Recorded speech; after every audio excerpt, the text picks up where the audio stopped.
महिने माहिती होतं काय परिस्थिती आहे, अभ्यासासाठी वेळ दिला. तर माझं म्हणणं आहे चर्चा करा. मी कालही तिथे गेले तेव्हा म्हणले होते आणि मी वारंवार महाराष्ट्राच्या माननीय मुख्यमंत्री आणि दोन्ही उपमुख्यमंत्र्यांना अतिशय विनम्रपणे विनंती करते, पुन्हा एकदा आज करते, पुन्हा मी त्यांना हीच मागणी करते की सर्व पक्षीय बैठक बोलवा, सगळ्यांची चर्चा करा आणि जर हा निर्णय घ्यायचा असेल तर कॅबिनेट नोट ते काल बनवू शकत होते, 3 दिवस वाया घालवायची गरजच नव्हती. कॅबिनेट नोट बनवा, अर्जंट कॅबिनेट मीटिंग बोलवा, कॅबिनेट मध्ये ते पास करा, असेंब्ली बोलवा, असेंब्लीमध्ये 24 तासात पास करून टाका चर्चा करून. अडचण काय, प्रॉब्लेम काय आणि काय जो काय मार्ग आहे, माननीय मुख्यमंत्र्यांनी विरोधी पक्ष नेता असताना मार्ग काढलाच होता. त्यांची काय लाईन होती, when there is a will, मी त्यांना कोट करते, हा माझा कोट नाही. When there is a will there is a way, when there is no way there is report. आणि काय पुढे अँड कमिटी, हे मी नाही बोललेले, हे माननीय मुख्यमंत्री जेव्हा विरोधी पक्ष नेते होते तेव्हा तुमच्याच काल चॅनलवरही दाखवलेली बातमी.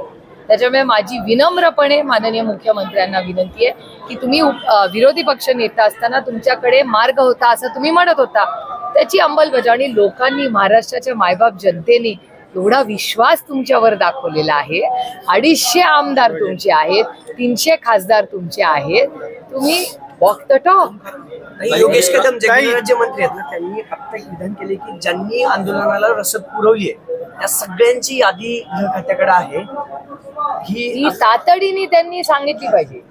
गृहराज्यमंत्री हो अर्थातच, लिस्ट आहे तर दाखवा चॅनलला, मलाही कळू दे.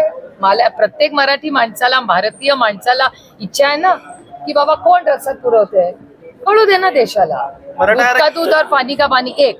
आणि दुसरी गोष्ट की ह्या देशामध्ये आंदोलन करायचा अधिकार भारतरत्न डॉक्टर बाबासाहेब आंबेडकरांनी संविधानात सगळ्यांनाच दिलेला आहे. बीडमध्ये एका तरुणाने आत्महत्या केली मराठा आरक्षण. हो, त्याला जबाबदार हे तत्कालीन सरकार आहे. सामाजिक तेढ निर्माण करतायत असे आरोप देवेंद्र फडणवीसांवर होत आहेत. मात्र ते म्हणतायत सामाजिक तेढ निर्माण करून आमच्या तत्वात बसत नाही राजकारण.